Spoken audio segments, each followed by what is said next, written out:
Hello and welcome to this edition of Ask Dr. Robyn. I'm Dr. Robyn Silverman, Child and Teen Development Specialist and the creator of the Powerful Words Character System.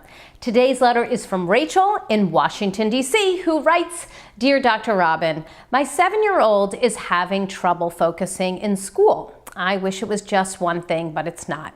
She gets distracted and antsy depending on where she sits, who she sits next to, what time of day it is, or even what kind of skill she's working on at the time. How can I help her?"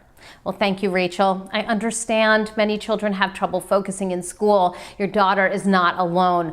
Focus is required throughout the school day. Children need to pay attention even when distractions are inevitable. Reasons for lack of focus range from reduced daily recess time to larger class sizes, bigger teacher-to-student ratios, difficulty dealing with troubling life events, and distraction disorders like ADHD. Of course, there are some ways to help our children reduce some distraction in their lives. To help your children focus, here's some things to do.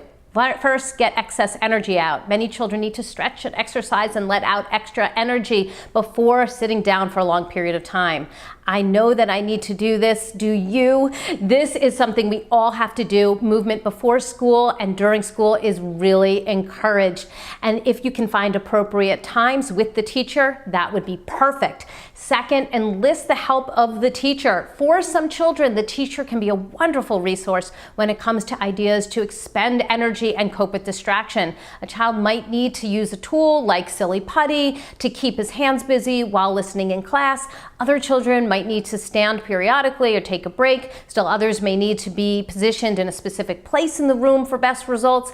Ask the teacher what can work best for your child. And number 3, recognize effort. Children are still learning and growing. Their brains are developing and may need more time to get used to focusing for long periods of time. When your children are trying and working on concentrating, and you need to recognize the effort. They need to know that the process of helping themselves is part of the win.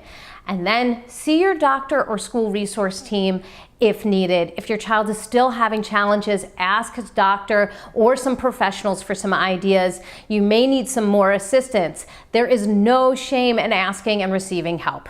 That's all for this edition of Ask Dr. Robyn. Please continue to send in your questions, and they may be featured next time. In the meantime, I hope you make it a very powerful month. Thank you, everyone.